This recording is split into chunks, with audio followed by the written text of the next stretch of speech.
Hey guys, what is up? It is me, Pagey here once again with another video on Superman and Lois, and this is going to be my review for episode 4 for this season, otherwise entitled Haywire, and there's a big revelation towards the end of this episode that caught me off guard but got me excited. But of course, spoiler alert if you've not watched the episode, but hopefully by the time this video comes out most people have. But if you haven't, go away. You can come back later on because we're talking about everything. But of course, throughout the video, after the video, whatever it is, right now if you want to, let me know your thoughts, opinions, theories, anything like that in the comment section down below leading out of this episode. Very curious to hear what you guys have to say. I'm always reading and always loving what you have to say. And of course, if you're going to enjoy the video, you enjoyed this episode, you're looking forward to what's coming next, why not drop a like on it to show support for more the video, the channel, and just the show. But of course, last episode was a big one for the younger members of the show, the teenagers. And the episode title did suggest that. We had like the football stuff going on with the two sons. Of course, some stuff going on with Sarah, Lana Lang's daughter. And, right towards the end, we got the reveal that we have a Kryptonian, or at least an alien being in the midst of Morgan Edge, assisting him with that being pretty much like an evil Supergirl, that being Leslie La. And she features in this episode as well, and I think she's going to be featuring more and more as we head throughout the season. But we start off the episode in Saskatchewan. It's somewhere in Canada. Not too sure how to pronounce it. Saskatchewan. Hopefully I'm getting there. But something along those lines in regards to pronunciation. It's 6 years ago. And it's actually Morgan Edge finding a red pod of sorts. We didn't actually get some follow-on. We didn't get any follow-on from that in this episode, at least from what I remember. It probably connects to the end of the episode as well. But I'm sure we'll get more and more connective tissue as we head through. I wasn't too sure if it was actually Morgan Edge at the beginning of the episode. For some reason when it started, and I missed the Saskatchewan or whatever it was. I thought it was actually like a flashback to Captain Luthor's Earth, but then I went back and I saw the name or the location and the years and stuff like that. But yeah, I didn't realize it was Morgan Edge at first, but it was him. Now we did have Jordan starring in a rainy football match, and so like football was very connected in this episode as well, even though it only features in like the first couple of minutes. Now Jonathan is not the star now in Smallville. Jordan's getting the match ball, everything like that. So it's a bit of a shake up. But I think Clark says something good later on when he's practicing with the boys. It's like, well, hold on, like Jordan doesn't play your position. Like he's not holding you out of the team. Like, work hard yourself and you'll be in there. You can play with Jordan. Like, you got to focus on yourself, not your brother. But Sam Lane is not happy. He plays a pretty big part in this episode as well.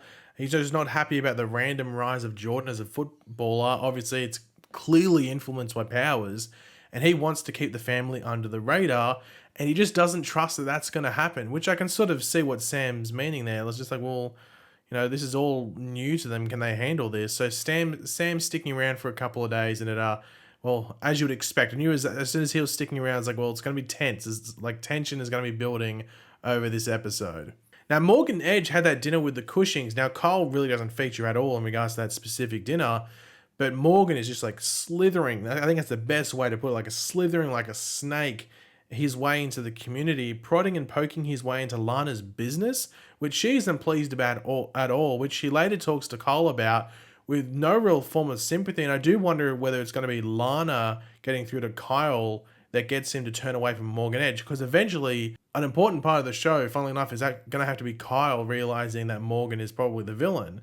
And you'd have to hope that maybe Lana plays a really, really, really big part, and also Lois, because Lois can maybe get through to Kyle as well. Kyle has an interesting, like that relationship itself has an interesting roller coaster throughout this episode as well. Now, Leslie, who we mentioned before, is like the laser beam evil Supergirl from the end of last episode, who is also Morgan Edge's right-hand woman, if you want to call her, arrives at the Gazette to serve Lois some legal notice, just as Lois is preparing a Morgan Edge diss track article. Now, this pretty much prevents Lois from really doing anything. So, yeah, she's sort of like, kept in a cage pretty much, which leads her to wanting Clark to do what she is legally prevented to do, which is make their voice heard. And she's sort of relying on Clark for that. And as we know, Lois is a hard-working woman. So, if she can't do something, if you're picking up the slack for her, it's going to be a pretty big job, and that she's relying on you. Now, one of my favorite scenes in the episode had nothing to do with superpowered based. It was a Lois scene, and that was when Lois approaches Morgan Edge, laying all of her cards on the table, showing her hand, showing, her next couple of hands to Morgan, and Morgan does the exact same, and it's one hell of a mind game. very tense as well. And I was I know I'm stumbling. That's because I literally had no idea where that scene was going to go. But I must say, it was clear from episode one. But you sometimes have to wait a few episodes till you get like a full feel of a character. And I think it's pretty damn clear that Bitsy Tulloch kills it as Lois Lane. I think she might be my favorite live action Lois Lane in regards to just the ferocity of the character. I think she kills it. So I'm excited to see where her storyline goes, because if you have like that strong character like Lois, but also just that evil character, which usually, you know, insinuates strength, but on a more, obviously evil side. I just want to see the back and forth there and see who wins that mind game. I love a good old mind game, and I think Superman and Lois is doing it really well. And Bitsy Tulloch and I think it's something Rayner, who plays Morgan Edge, are both doing it amazingly. Now, one person that I wasn't expecting this episode, but we knew was in the show because they released it in like a press statement, was Thaddeus Kilgrave. He's in this episode, so he's on transport. They're transporting him from A to B. Now, some of you might not notice this because he's wearing glasses, and they're thick glasses, and it's longer hair and stuff, and a beard. But he's played by the same guy who played Stanley Dover in Arrow. And if you can't remember the name there, it's that little guy who was with Oliver a lot in season 6 of Arrow when he was in prison. Or was that season 7? Whichever one it was. I think it was season 7. He was in prison with Oliver all the time, but ended up being a serial killer when they get out. So it's that guy. So if you didn't know, there's your little Arrowverse connection, trivia of the day. Serial killer in Star City is mad gadgetry connected genius in Metropolis. But anyway, he does use his expertise in gadgetry to blow his way out and escape. He is a part of Intergang, which he's from the comics. Sometimes he's not, sometimes he is. But in this iteration, he's a part of Intergang. Now, Superman is actually drawn there, but unfortunately misses the whole transport thing. He can't find them and stuff like that. But this does cause Clark to actually miss the council meeting that Lois was relying on him a lot to be there for. And he's unable to potentially, make his voice heard, potentially swing any votes within Smallville. He's a, big voice there. He's unable to do that, and Morgan Edge gets access to the mines with an easy win in votes. I think the only one that voted against him was Chrissy Beppo. So Lois is not too happy, and she feels not very important to Clark at this current stage, which I think you can feel. But it's also like a balancing act where, Superman had the job there, and I wonder how much that's going to build up throughout this season, where there's just so much going on in Clark's life. And I know this was it's not like Lois would have known that Superman had to go fly away, but just like it's a big balancing act, and sometimes there's no winners and there's no winners in any situation. There's just a lot of losers, and I think in this one that was the case, because it's not like Clark caught Kilgrave. Then Kilgrave is still in the loose, and he also misses that meeting, which makes Lois lose at the same time. But we eventually do get a Superman versus Kilgrave fight, and his fancy weaponry supplied by Intergang is there. I'd assume it's alien, like most iterations. Like I think actually the older comics. I'm not too sure about recently, but I'm pretty sure in the older comics, like around Crisis and maybe even up to somewhere around modern day, they're actually made by Darkseid, or at least they're made on Apocalypse, and they're given to the Earth, like the Intergang on Earth, by Darkseid. Don't know if that'd be the case here. I don't know if we'll ever see Intergang again. Not too sure. But yeah, that's your little comic book trivia. But I did love the super clap. We've seen super clap on Supergirl, so to see super clap on Superman and Lois was nice, just to finish off Kilgrave and the Intergang personnel. And this is done in a rush, as Superman is needed by his two sons of Jonathan and Jordan. He doesn't know for what reason, but we know because we're seeing it play out at the exact same time. And that all connects back to Tag Harris, who is the Asian guy who's part of the football team, suffering with like having a sidelining broken arm, which was actually caused by the explosion at the party from the very first episode. Now, we see him, he's sort of like shaking. It looks like he's getting speed. I wasn't 100% sure what was going on early on, or whether it was his like body sort of freaking out. And he does rip off his cast in the school bathroom with like a perfectly healed arm. Then he starts freaking out completely at the party, and then in the woods and going full on. He's just zipping around super, super fast, but not in control at all. And Jonathan and Jordan are saved just before Tag can hurt them. Now, Tag's powers are caused, initially we're told, by a combination of the explosion at the party and other materials, but of course, that's not what it seems like most likely. It seems that it connects to the end of the episode, which we will get to soon. Now, we did have some big either confronting moments or sort of like reconciliation moments towards the end of the episode. So we had the bit of the feisty one, if you want to call it, which was Lois and Clark versing Sam, if you want to call it, over him pretty much butting into their family, trying to interrupt the balance that they have, which he is. And it's obviously clear why he's there, because we've seen the stuff that Captain Luthor's been talking about as well. Like, why is he randomly butting in now? Well, now we know. Well, he's been given sort of a push in that direction, if you want to call it. We haven't seen Captain Luthor for a while, so maybe next episode he makes his presence known again. But of course, when he leaves, he then calls Clark or Superman while he's having dinner with Lois in the barn, and they're making up for lost time as a couple.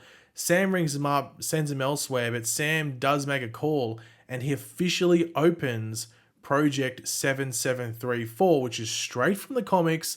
When you and that 7734, when you turn it upside down, it says hell. When that was revealed in episode 2, I think it was, that Project 7734 was coming, and this is really a thing against aliens in general. But specifically for the show, at least in the moment, it seems it's just a contingency plan against Superman and maybe others. I assume when things roll out throughout the season, it may grow to just more than Superman, but at the moment, it's mainly Superman. Or at least maybe it's based around the aliens, but with a specific target of Superman in Sam's eyes. So let's see where that goes, because now Sam is a bit of an antagonist. But a more sweet moment before we get into the big bit is that Lana and Kyle aren't all that bad. All couples have their highs and their lows.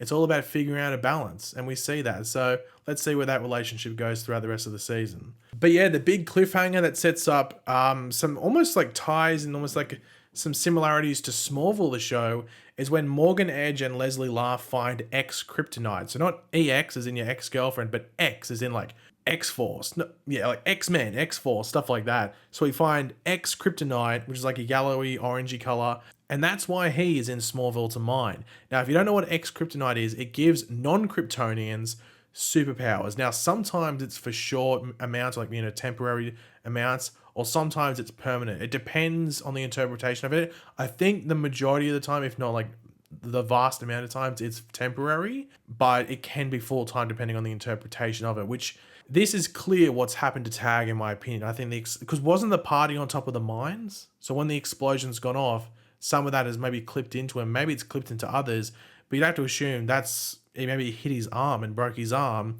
and it was stuck in his arm, and that's why his arm was shaking first. And I guess maybe when he took the cast off, it allowed it to release or something like that.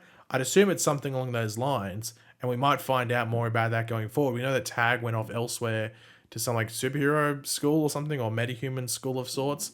So let's see where that goes, but I wonder if anyone else was hit by that explosion. I wonder who else was hit. So let's see what happens with that going forward. But this sort of opens up like similarities to Smallville in its early days, when you had the people that were affected by kryptonite, or the meteorite, I think they were calling it, like the meteor powers or something like that, which was kryptonite.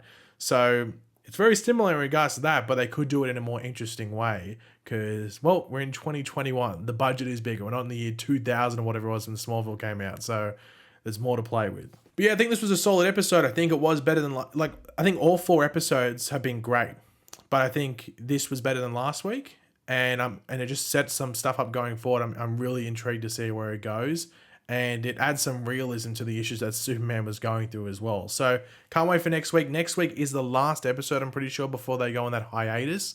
So we can almost treat it like even though it's not, we can sort of still treat it as like a mid-season finale, because I think there's no episode for like 7 or 8 weeks after that episode. So let's enjoy it. But thanks for watching, guys. Hopefully you enjoyed the video. If you did, it'd be awesome if you could drop a like on it to show your support. Let me know in the comments section down below your various opinions on this episode. What you love, what did you hate? Let me know all your thoughts down there. Any theories as well. Always curious to hear. And of course, if you are new to the channel, make sure to subscribe. And yeah, I'll catch you guys later. Goodbye.